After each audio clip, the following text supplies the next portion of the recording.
Hello, welcome to a special Naked Scientist question and answer edition with me, Chris Smith, joined by Ginny Smith and Dave Ansell. Also with us this week is special guest, the insect expert Ian Burgess, and we'll be talking with him about daddy longlegs a little bit later in the programme, as well as fielding your science questions, including, already in, do fit people sweat more? Why don't people in Australia feel upside down? I presume that's from someone in the Northern Hemisphere. And does a lot of protein in your diet suppress your appetite?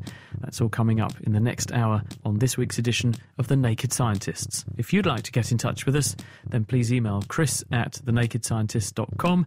You can also tweet @nakedscientists, or you can find us on Facebook. The Naked Scientists podcast is powered by ukfast.co.uk.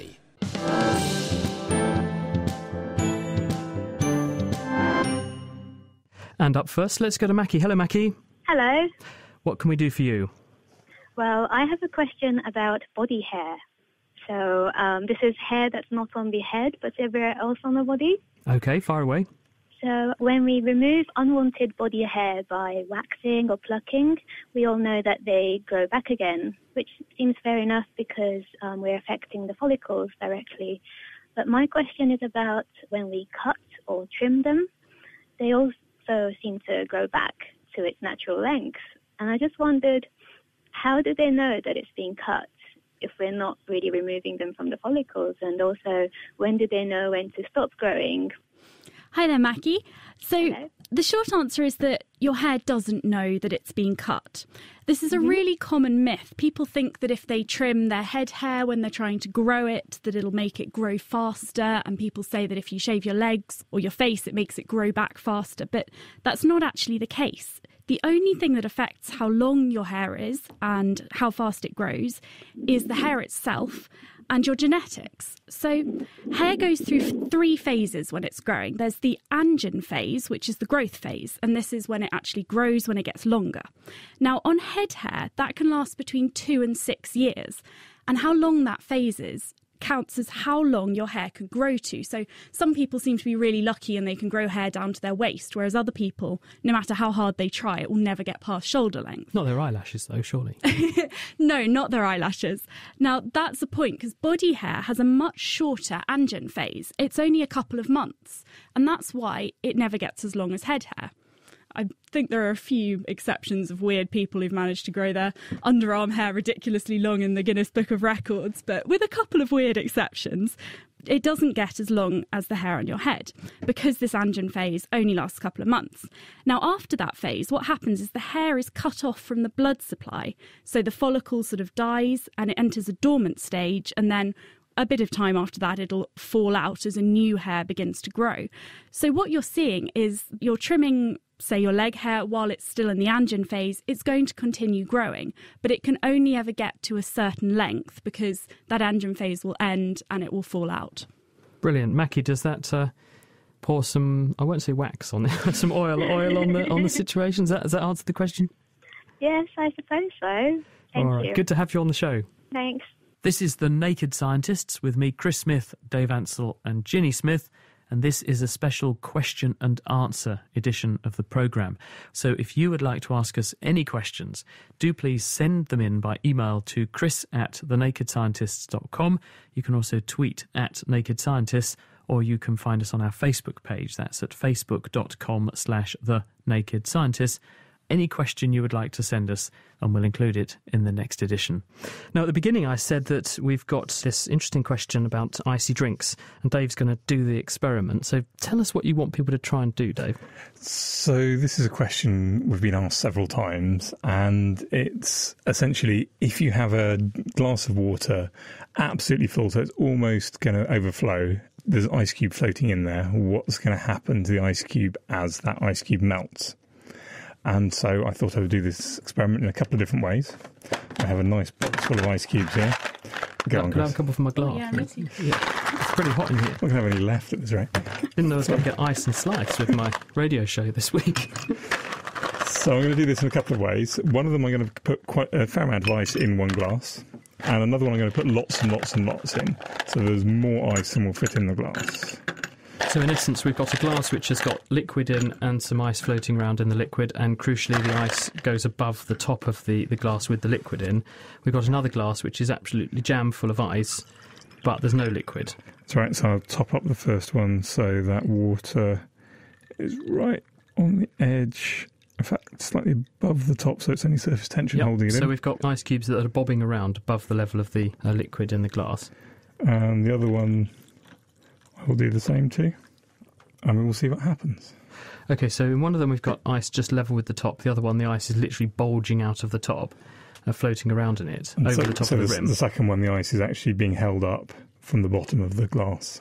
And it is on a tray, so I thought ahead on that one. What do you think is going to happen at home? Do you think that the level of water in the glass when the ice melts will stay the same? Do you think it will rise and overflow, or do you think it will fall? Tell us, chris@thenakedscientist.com, or you can tweet @nakedscientist. Let's go to John, who's got a sweaty question. Hello, John. Hello. Fire away. Who is more fit, the person who starts sweating as soon as they begin to exercise, or the person who barely breaks a sweat? The former may be thermoregulating better than the latter, but the latter would seem to be unaffected by exercise. So that's a really interesting question, but how much you sweat is affected by a load of different factors. Obviously, the weather. On a really hot, sunny day like today, you're going to sweat more because sweat is a cooling mechanism. It aims to dampen your skin, then you get evaporation, and that cools you down. Now, when we do exercise, of course, we get warm, so we sweat more. So it would seem that someone who sweated more would be more efficient. They're better at cooling themselves down, so that's more likely to be someone who's fitter. And that was what people thought. There were plenty of experiments that seemed to show that. They got some unfit people and they got some fit people and they got them to do exercise so that they were exerting themselves the same amount, and the fit people sweated more. But when you look at this a bit more carefully, actually, the difficulty comes in how you determine that someone is exerting themselves the same amount. So what they did here was they looked at the maximum oxygen efficiency, which is a kind of measure of fitness, and they got people to work at 60% of how hard they can work. So the fit people were obviously working a lot harder to get to that 60% than the unfit people were, and they were sweating more.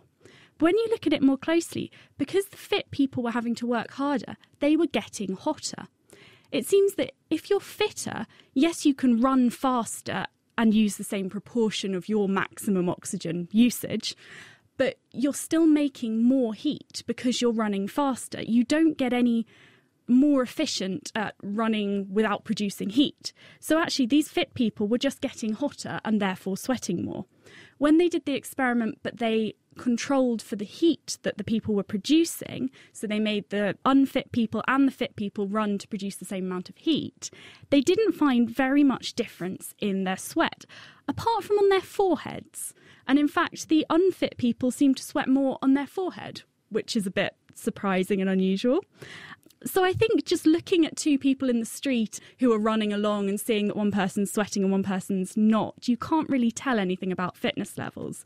Because, of course, there are other factors that affect it as well. So women, on average, sweat less than men, and larger people will sweat more than smaller people because they've got a larger volume compared to their surface area, so they find it harder to cool down. So it's kind of hard to tell, but it doesn't seem that there's a huge difference once you control for this heat production.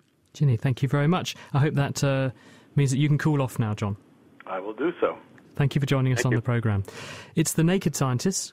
Chris Smith, Dave Ansell and Ginny Smith. We're answering your science questions. If you'd like to ask us anything under the sun, you can tweet @NakedScientists, email chris@thenakedscientist.com, or find us on Facebook.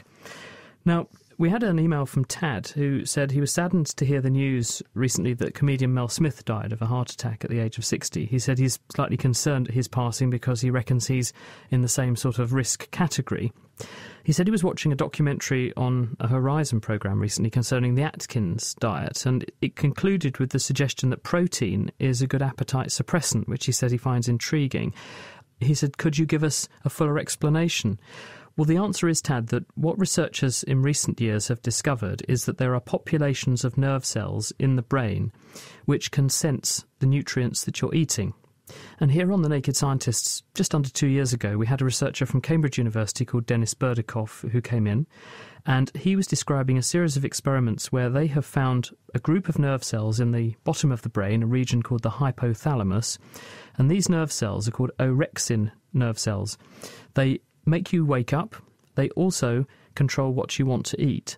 And he has found that if you feed these cells with the same sorts of amino acids, which are the building blocks of proteins, that someone would get from eating a protein-rich diet, then these nerve cells dramatically alter their activity.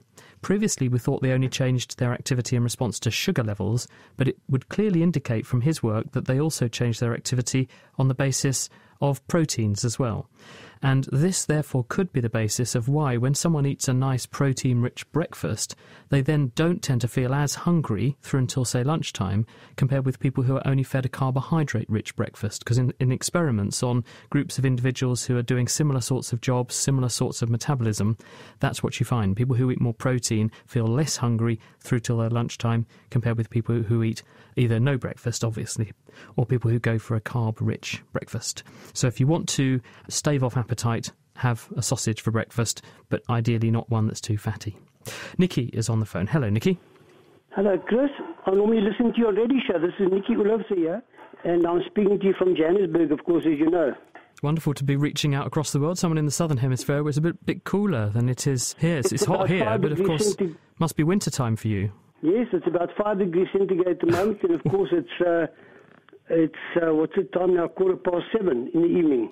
So what can we answer for you this week? Chris, I was looking at a photograph on the internet the other day of HMS Victory, and I thought to myself, when they had cannonballs on board before a battle, I don't know what the total cargo of cannonballs would weigh, but when they were out in a battle and they've now shot them all off at the enemy, would that affect the, how can I put it, the displacement? Floatability, if I could... You know, the buoyancy of the boat, how far yes, up in other the words, water? it's going to ride, it's going to float high up in the water. Sure. Or would they have to take on water as ballast to bring it back to where it should be? OK, let's ask Dave. So, Dave, the basic premise is you have these old gunboats, they're firing off tons of ammunition and at the enemy, obviously, and they're going to be a lot lighter after a big battle than they were before. Does this affect how buoyant the boats are, and did they ever need to compensate? HMS Victory, I've looked it up, and she carried about 27 tons of ammunition. So if she fired all that off, she'd be 27 tons lighter, which seems quite a lot. But she was a ship who, I think her displacement was several thousand tons, so it's quite a small proportion of the weight of the ship. And also that's quite a small effect compared to other things which she was carrying.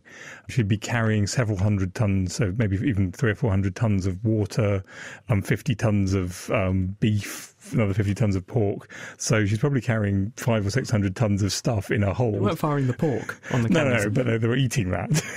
So if the difference between when she started off on a long voyage and when she finished, whether or not she'd been firing any pork out of the cannons, would be far, far greater than whether she'd had a battle or not. Though, I know that Rolls-Royce, with whom we've done some work to do with their jet engines and how they work, they do experiments where they use chickens, which they fire into engines to test bird strike. And so they do use sometimes frozen chickens, because occasionally if you get a bird that's been, very, very cold and it suddenly gets sucked up into an engine, then it's a really good model of what will happen if an engine ingests a bird. So I suppose you could argue that sometimes, frozen things could be quite good weapons, because it demolishes a jet engine when it goes into it. The thing just falls to pieces. I can quite imagine. But yeah, no, back to the original question. Back to the boats, though. Back to the boats. I think certainly when they were very, very empty, they would take on sort of ballast, like lumps of rock and things. But the amount of weight in the cannonballs was really quite small compared to, and it would just float slightly higher, and it should probably sail a bit faster, and no one would really notice. So there you go, Nikki. Because the ammunition fired makes up a tiny proportion of the mass of the boat as a whole, it makes almost no difference. Yes, I thought it would probably be something like that, but I was just thinking about it. Thanks very much, Chris. You're welcome. Thanks for joining us, Nikki.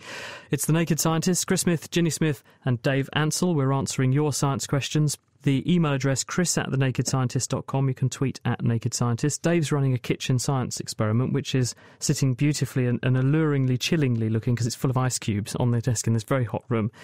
Just remind people what you're doing, Dave. So I'm trying to find out whether, if you have ice cubes floating in your drink as they melt, whether your drink is going to overflow. So set up your drink, put a liberal lashing. You could use Pimm's, I suppose. Whatever a liberal drink you lashing like, yes. of ice cubes, and bring them up to above the top of the glass with the water level with the top. Will the water level go up? Will it go down, or will it stay the same when the ice melts? We'll find out later in the programme. Now, I Live in Hope has tweeted at Naked Scientist and says, if tyres wear on roads and roads wear with traffic, where does all this stuff go? But first of all, just a ballpark estimate for you two. What weight of rubber do you think gets worn out on the road every year? Would you guess? Around the world? It must be a kilo or two per car per year. So in the UK, that's sort of 20 million kilos, so about 20,000 tonnes or so, off the top of my head. Well, when this question came in, I was just playing with the numbers. So I looked up how many cars do we think there are on the roads. And in 2011, they announced they think, alongside the 7 billionth person, there were 1 billion cars on the world's roads. So if you assume that each of those has got 4 wheels, so there are 4 billion tyres. So how much tread is on a tyre? So I said, OK, if you imagine that a tyre is about 3 metres in circumference, and let's make a really ballpark estimate. Let's pretend it's 10 centimetres wide. So pretty narrow, but some are going to be bigger, some are going to be smaller. All the numbers will come out in the wash. Let's assume the tread is a centimetre deep, to make the maths easy. That means that the thickness of tread on your average tyre must be 3,000 cubic centimetres, because I'm multiplying 3 metres, 300 centimetres by 10, right? So that, in other words, is 3 litres of rubber on a tyre. So on all the cars in the world, that must be 4 billion tyres times 3 litres, that's 12 billion litres of rubber. And if we assume that a rubber tyre wears out in a year, which in some cases with a bit of hard driving it's going to, then you could be rubbing 12 million cubic metres of rubber onto the roads around the world every year, which is quite a lot, isn't it? So then I looked up the density of rubber. It's 1,200 kilograms per metre cubed, which means that there are 14.4 million tonnes of rubber being rubbed off on roads all the way around the world every year. That's extraordinary, isn't it? You can see it on my bike tyres. If you cycle a lot, everything gets covered in a black gunk, which I think is mostly tyre. Sorry, Ian, go ahead. Yeah. If you live in a city and you have your windows open, you find a black, grimy, powdery mess inside your windows, particularly on the summer, because that's when people have their windows open, of course. And those little drop bits of powder are actually ground up tyres and bits of road tar. So in other words, there's 14.4 million tonnes of rubber littering people's living rooms and the air and all breathing that in. What about the road surface, Dave? Because that's the other point of I Live in Hope's tweet. Says, where does all this stuff go? I mean, Ian's saying the road and the tyre goes in your windows, but presumably same place, up in the air, we breathe it in, debris guess everywhere. Most of it gets washed into the rivers, either washed directly into the rivers or gets caught in rain through and the gets drains, pushed back down through the front drains. gardens and so on. I think it's quite a pollution problem near big motorways and things. Great question, though. Thank you for that. Tweet some more at Naked Scientists if you have one, or email chris@thenakedscientist.com. This is a special question and answer Naked Scientist show with me, Chris Smith, Dave Ansell and Ginny Smith. Ian Burgess, our special guest this week. Ian, tell us about these daddy longlegs that have been seemingly appearing in plagues recently. Yeah, there appear to have been a lot more than normal. And as you said, Chris, earlier, that they seem to be smaller than normal. In fact, actually, this particular group of species does come out at this time of the year anyway. We probably have also a slight sort of pushing around of the emergence, because there are some species that come out quite early in the spring, but because it was a relatively harder winter, then they were delayed. But the most important thing is that most of the insects that we have in the UK really prefer to have a cold winter. And over the last 10 years or so, we've had relatively mild winters. So they haven't had the larvae in the ground, or the pupae, depending on what stage they're at winter time, they haven't had that sort of activity suppressing effect. So they've been using up all their energy reserves much too quickly, and many of them die before they get to the point of emergence. Having had a nice cold winter, they've all been nicely tucked up in their mud or whatever, and so they've survived, and now they've come out because it's warm, and probably we're getting different species coming out that maybe would have been more spread out, and they're surviving much better because the conditions are nice and they're very active, you see. Much more active than perhaps they would be if it was cooler weather now. Are they the leather jackets that we see when you put your fork in and dig up your plants and you find something has eaten all the roots of your prized shrubs? Is it the leather jackets? They're larvae are leather jackets, but the ones that you find normally are the big yellow and black ones, and the sort of khaki-coloured ones that we get in the early autumn. These will have similar larvae, but they're smaller. We heard from a gentleman from the RSPB who was talking about bird migration and why it's a major problem with things coming out at different times of year, because birds normally time their arrival back in a country in which they're going to breed to coincide with when there's going to be lots of food for them to eat. And if these insects that they would normally eat are appearing too early, then the insects have been and gone by the time the birds come, and then the birds don't have much food, and then their chicks don't have much food, and then you have a lower bird population. Yes, or on the other side of it is that, of course, the birds can arrive too early because the things have been delayed. So this year, the house martins and so on had a little bit of a rough time when they first arrived because the insects weren't coming out.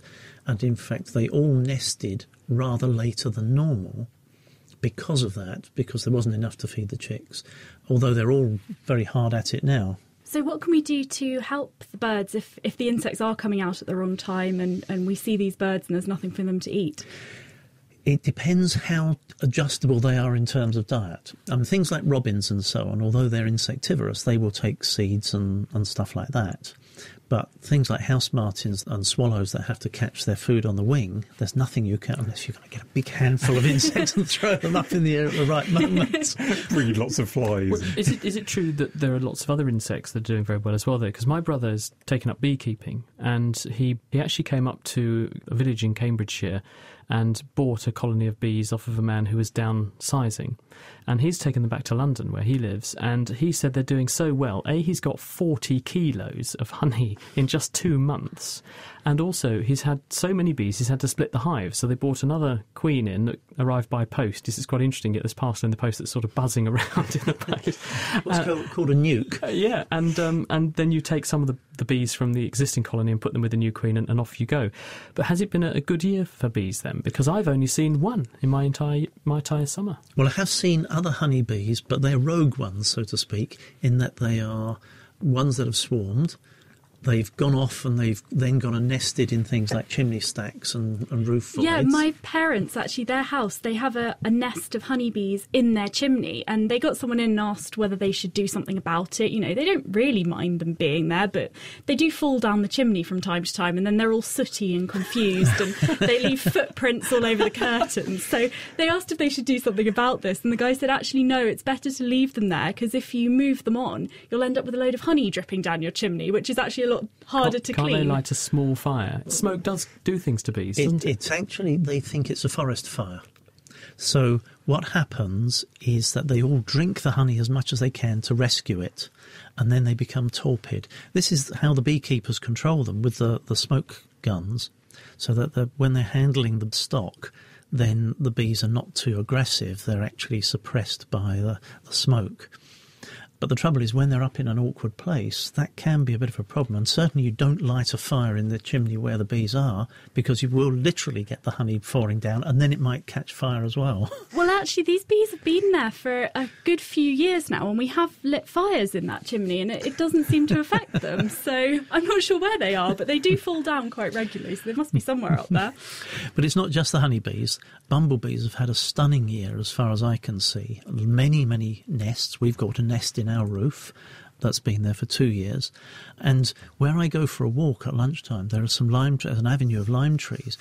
And once you get far enough away from the road and you just stand underneath there, you hear constant and if you look up, the whole tree is alive with bumblebees.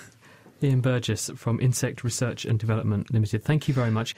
Jim has a question on whale-size insects for you in a second, Ian. But before that, let's just go to John, who has a question for you, Dave. Hello, John. Hello. What can we do for you? I have a question. I've wondered if the geological tectonic subduction of nuclear waste materials might be a practical way to permanently remove these dangerous substances from the biosphere, and at the same time to feed the Earth's magnetic field. So you're saying sort of dump all our nuclear waste into the nearest subduction zone where one plate's swallowing up another? That's right.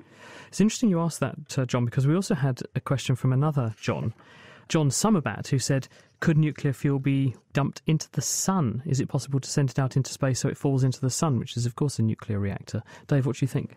So this sounds like a lovely idea, this subduction zone. It's where stuff is being sucked down deep into the earth, and you'd expect then it not to come back out again, and it would be a nice, comfortable place to put all the nasty stuff we want to get rid of.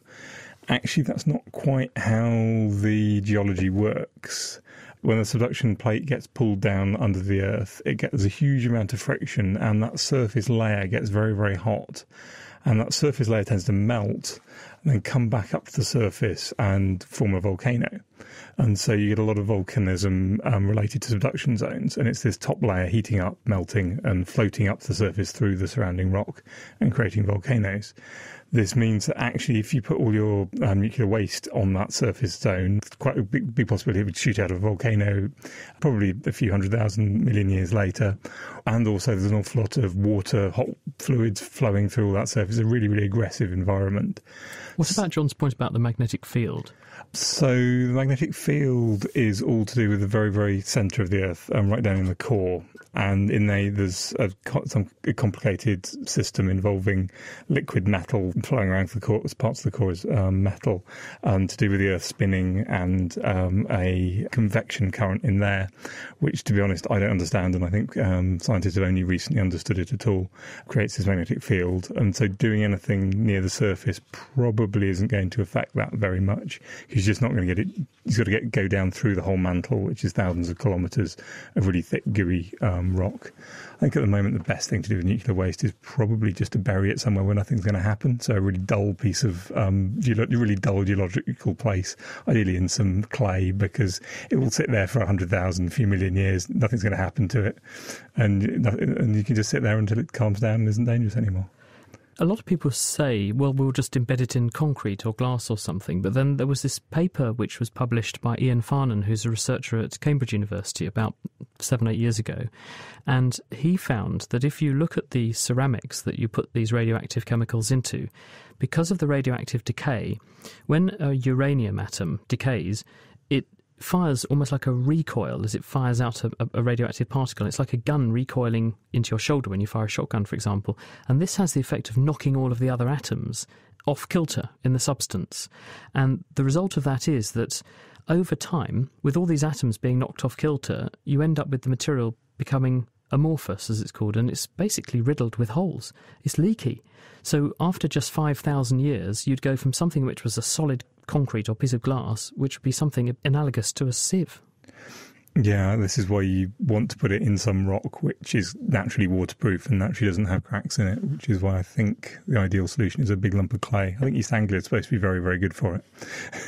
But possibly not popular. We don't want a nuclear waste dump around here. John, thanks for the question. Let's go to Jim, who has a question for Ian. Hello, Jim. Hi there. So you wanted to ask Ian a question about insects of outlandish proportions. Right. I saw an article about a bat, a very small bat, and then I thought, wow, there's a small bat, but there's large mammals, blue whales and things like that. It says, why don't you see the same size range in insects? How come we don't have insects as big as cows or whales? Okay, right. Well, an insect depends for its structural integrity on having its external skeleton. And, of course, we have an internal skeleton which can be relatively robust and therefore relatively light. If you had a suit of armour on the outside, in order to get the same sort of robustness, it needs to be relatively thick and is actually quite heavy. If you've ever tried a suit of armour on, or even something very similar, you'll know how difficult it was fighting 400 years ago. Now, for an insect to carry that around, it needs a huge amount of muscle and a lot of energy expenditure. So it requires particular conditions in order to grow bigger. And the biggest insects that we have at the moment are things like Goliath beetles, which just about will cover the palm of your hand, or the biggest ones will. Most of them are a bit smaller than that. But back in the Carboniferous, which is 400 million years ago, the insects had more oxygen, although oxygen is an interesting thing with regard to insects because it can be toxic if they have too much. So they were able to grow bigger because the conditions enabled them to actually have the energy that they could use, and they could grow bigger and support in the heavier atmosphere. So, isn't this because they don't have lungs, so they can't get the oxygen to the... If you had something the size of a cow, the middle of an insect just wouldn't be able to breathe? No, I don't think that's really the issue. Okay. It's the physical structure of supporting all of that external skeleton. So the things that did grow big then were relatively lightly constructed, things like dragonflies. And if you look at a dragonfly, it's sort of spindly. It's like one of the wonderful designs of Second World War aircraft that looked as though it was only just held together. And the other insects that grew moderately big, you got some big cockroaches, and there was a non-insect, a big spider at that time. It was as big as a dinner plate. But that's about as far as they could go. Now, if you wanted to get much bigger than that, then you'd have to find some way of supporting them other than necessarily the just muscles and a big thick armour. So if we had an insect the size of a whale, it would probably have about 1 metre thickness of external skeleton just to keep it together. So a skeleton, isn't it? So unless it manages to find some way of... Because, of course, you're dealing with biological materials rather than sort of sheet metal. So in order to have it that big and support itself, it'd have to find some way of getting buoyancy as well. And the only reason a whale grows as enormous as it does is because it has the water to support it. If you put a whale on land, even a little tiny whale, it suffocates because it can't even support its own breathing. Ian, thank you very much. Dave, give us a quick reminder as to the kitchen science experiment we're running to model what happens in the Arctic and Antarctic. So we're trying to do an experiment you may have inadvertently done at home. Essentially see what happens if you've got ice floating on a liquid. See what happens to the level of that liquid as the ice melts. So I've got 2 glasses, one where the ice is floating and one where I put so much ice in it that it was actually standing on the bottom. And we're going to come back to it soon and see what's happened. Let's find out what Damon wants to talk about. Hello, Damon. Fire away. All right. Scientists have recently discovered the Pandora viruses. It was said they could possibly suggest the 4th domain of life. I was wondering what the implications of these viruses could be and how could we use them. Have you guys heard about this new virus that was announced just this week, wasn't it, Damon? They announced this Pandora virus. No, I must have missed that one. It's amazing. What do you know about it, Damon? Tell us what you know about it. I don't know much. I think they said you could even see it with a standard microscope. It was that large. Yeah. It's published in Science this week. It's by a group in France who discovered this. Actually, they discovered this massive virus in a pool of fresh water in a pond, basically, near Melbourne in Australia. And they also found a very similar virus off the coast of Chile. And these viruses they've dubbed the Pandora viruses because when they had a look at them genetically, then it was anyone's guess what was in there because they did not bear any resemblance to any kind of life that we'd ever found before. So we talk about life having 3 established domains. There's the eukaryotes, like, cells like ours. There's prokaryotes, they're bacteria, we know about those. And then there's another sort of ancient evolutionary spin-off called the archaea. And we were very happy that all life on Earth fitted into those 3. Now we've got these viruses that have come along that, A, are huge. They're more than 1,000th of a millimetre across, which in virus terms, that's like you walking down the street and bumping into someone 60 feet tall. They are enormous, these viruses, and they bear no genetic resemblance to anything else that exists on the Earth. So the big questions are, why do they exist? Why are they so huge? I mean, what they do is they live on amoebae, these little single-celled organisms. They prey on them. And as I said, they're absolutely enormous with a huge genome. They've got 2.5 million genetic letters in their genome, which is massive. I mean, it's 10 times bigger than your average virus does. So scientists are saying, well, when we look in the sea and we find all these bacteria that we can't grow in culture, actually they might not be bacteria that we can't grow at all. They might be viruses, these massive viruses that we previously hadn't realised, because the people who write the paper have said, well, actually 13 years ago, looking in the literature, people described these funny particles and they didn't know what they were. They thought they were some funny, hard-to-grow bacterium because they were so big, because they're literally 10 times bigger than a normal virus. And now they realise they are a virus, but we don't know what the hell they are. So when you say they're nothing like anything else in life, basically, so if they're a virus, surely they must be hijacking another animal's sort of replication machinery. So surely they can't be that different, otherwise it wouldn't work. Sure, their genetic code is exactly the same. So a gene in them will be the same sort of gene, it would work the same way in one of our cells and vice versa. They haven't rewritten the genetic code, but they prey on amoebae and they just make more new viruses. And it's interesting because what most viruses do when they make a virus particle is that they make the coat of the virus and then they stuff the genetic material inside. These things start basically almost like they're knitting a jumper. They knit the coat as well as the genetic material into it all at once. So they have this really weird way of growing, and they have genetic material. They don't use genes which are used by any other organisms that we know of apart from them. So exactly why they exist and where they've come from, we don't know. They're a completely alien species. Are you spooked, Damon? Not so much spooked, it's just confused. I'm just wondering if these are one of the hangovers from the Precambrian, when you had a huge diversity of different life forms, and some of those went on into the Cambrian and produced really exotic things that then suddenly vanished. Maybe these were something really exotic, but they just happened to have been saved in the deep oceans and places like that, obscure places, and they're part of what went on to be the Burgess Shale type things. Well, now they've been discovered, I guess we'll look and we'll find out, but it's very interesting, isn't it? Let's go to Connor, who is on the phone. Hello, Connor. Oh, hello. What can we do for yourself? I read somewhere that it was discovered that the inner core of the Earth was solid because shear waves had passed through it, and they can't pass through a liquid. Well, since the inner core is solid and the outer core is liquid, how did the shear waves pass through the outer liquid core in order to get to the detectors?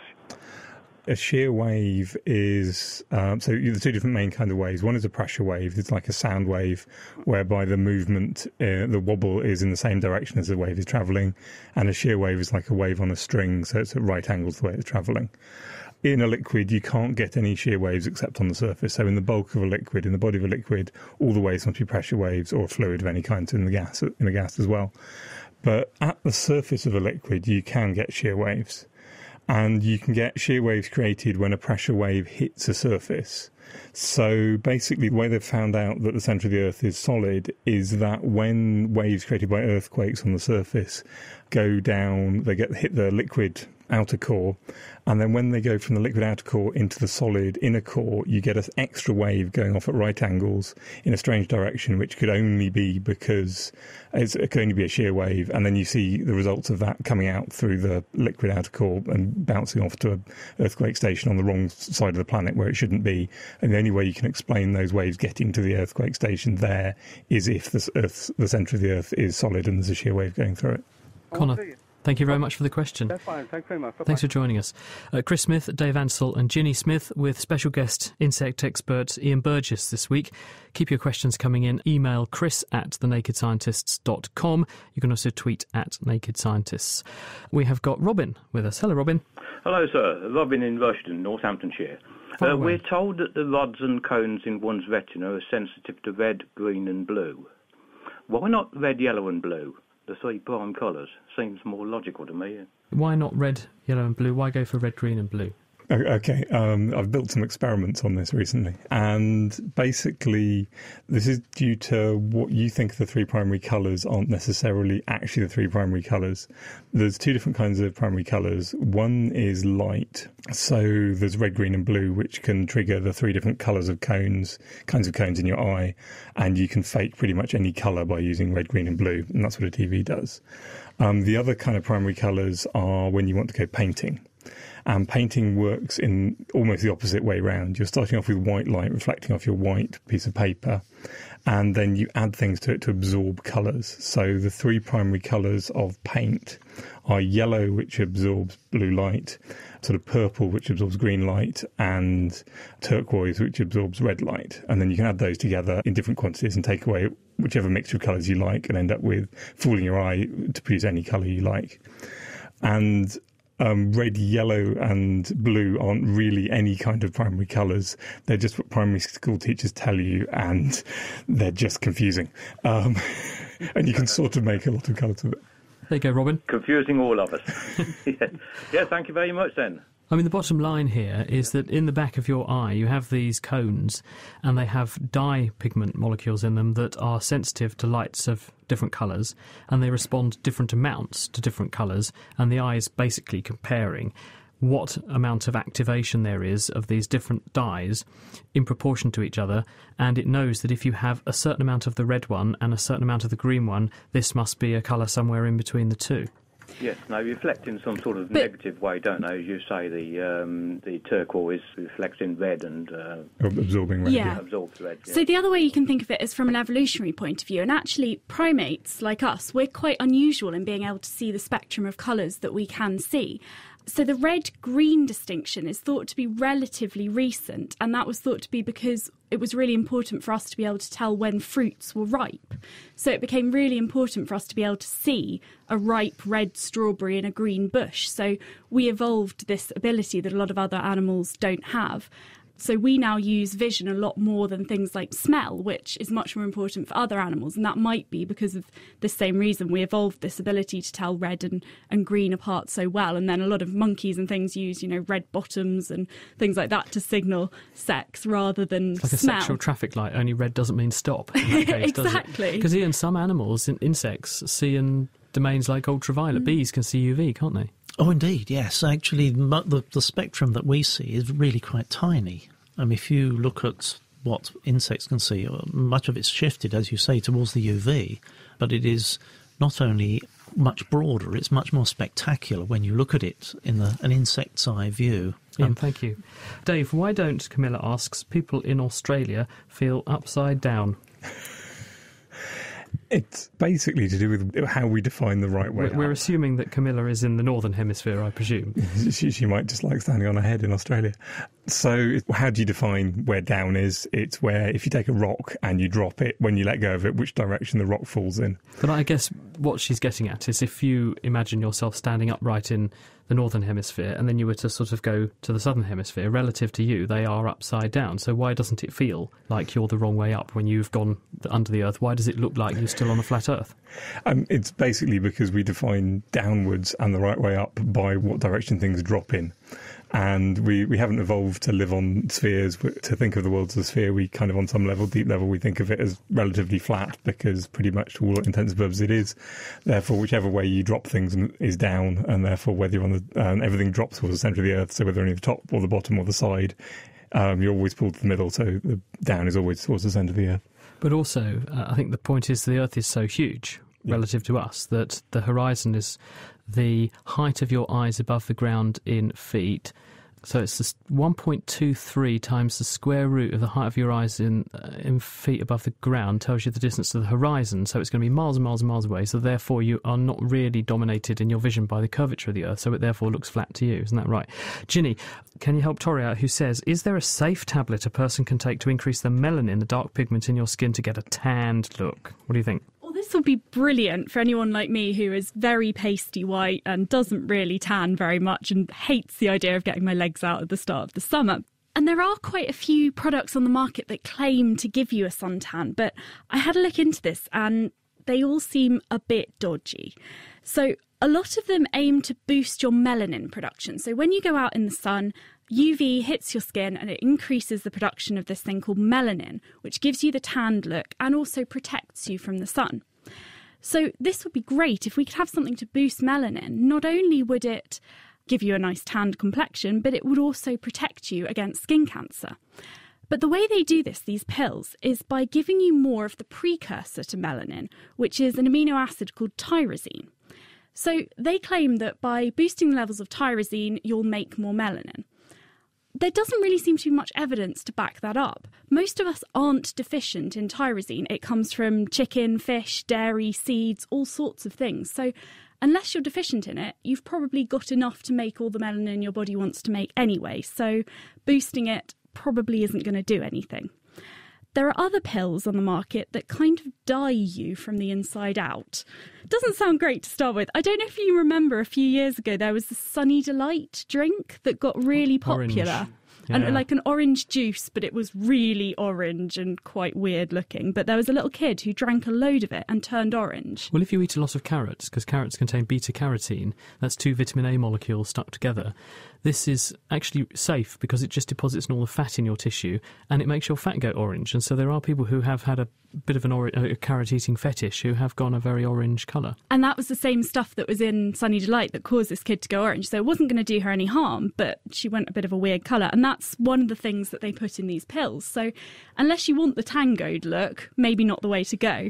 There's also another food additive called canthaxanthin, which is safe in small amounts in food. It's used to dye food, but they're giving it to you in much bigger quantities in this supplement. And that's more browny colour, so they claim it's going to be more natural.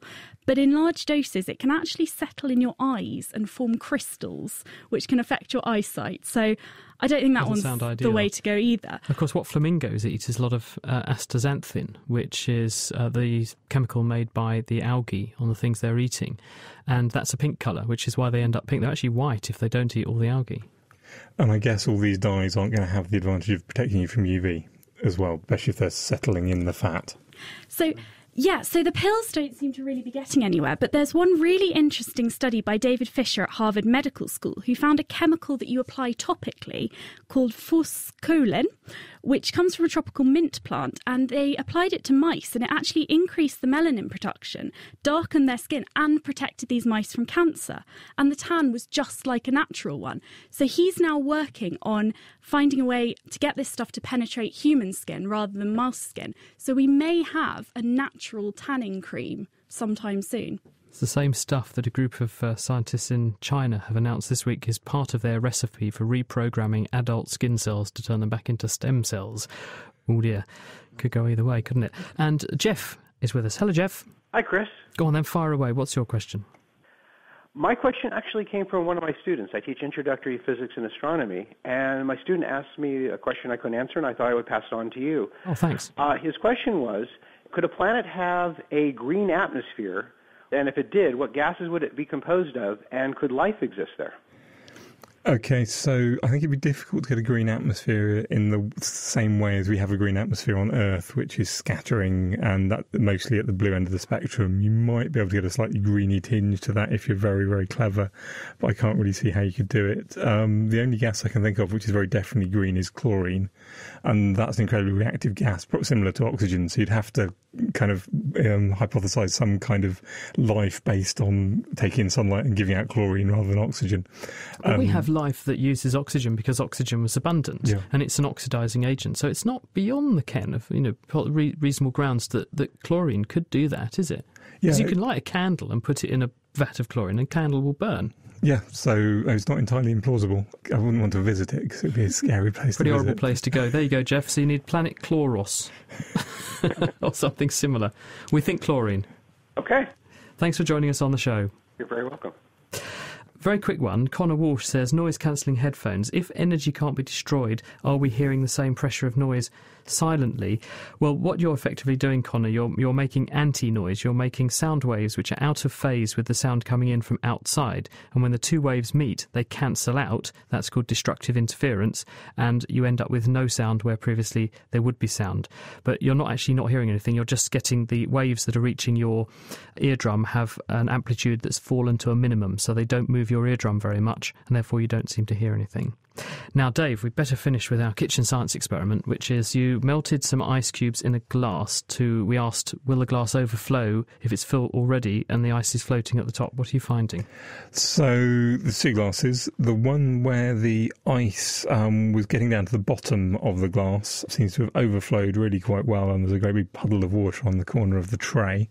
And this is kind of what you'd expect. If the ice is being supported by itself, then there's more ice in the pot than can fit in the pot in the glass, and so eventually at some point it's got to overflow as the ice melts and levels out, and that's what you'd expect. So this is a bit like melting ice which is standing on the ground. So this is like melting ice on Antarctica or Greenland. In Greenland. The other ice was floating at the top of the glass, and as far as I can tell, there's been a little bit of water running down the sides of the glass, but I think that's mostly condensation. But the water is still sitting pretty much where it was before, essentially because the ice was floating and therefore it's displacing exactly the same amount of water as its own weight. So as it melts, it fills exactly the same hole and nothing changes at all, and it will sit there for as long as you like. So melting ice when it's floating on water has almost no effect on sea level. So if the North Pole melted, then there wouldn't be a consequence for sea level because it would already be floating and therefore pushing that much water out of the way already. Yeah, the only minor effect would be if that meant that the rest of the sea got slightly warmer, and as when water gets above 4 degrees centigrade, it does expand as it heats up. So that would be the only effect, but actually the ice melting wouldn't have an effect at all. Well, that is almost it for this week, but there's just time now to squeeze in our question of the week as Hannah scratches her head to wonder how brain cells got inside there in the first place. This week, we exercise our brain cells with this. My name is Georgia, and I'm 5. And my question is, how do grown-up cells know what they're going to be?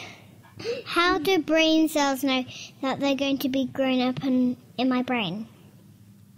So egg and sperm meet to form one zygotic baby cell, which then gives rise to over 100 trillion cells of about 200 different and very distinct cell types, which work together to form our grown-up body and brain. But how does this all happen? We turn to Professor Sir John Gurdon from Cambridge University, who explains this mind-blowing phenomena to Georgia. As an egg develops into an embryo, the various cells derived from that egg decide what kind of cell they will become. Some of them become brain cells, and other ones become heart cells, etc. There are 2 principles by which this cell fate decision takes place. One is that in eggs there are unequally distributed molecules called determinants. Some of these end up in cells at one end of the embryo, and other determinants end up in cells at the other end of the embryo. Those cells which have a high amount of the first kind of determinant will become nerve cells, and those that acquire a high amount of the second molecule might become heart cells or other kinds of cells. These early differences are often enhanced by a second mechanism. This is when cells of one kind send out chemical signals to make cells at the other end of the embryo become more different from the embryo cells. Then there is the question of how those cells that have decided to become brain cells get to the brain. This is because they don't take their final decision to become brain cells until they are already located in the future brain. Thanks, Sir Gurdon, and last year he was awarded the Nobel Prize for his seminal discovery on how grown-up cells can be converted back into stem cells, like those found in unborn babies, and can then, with chemical tweaking, create any cell type in the body. Well, with that question developed, we turn to this.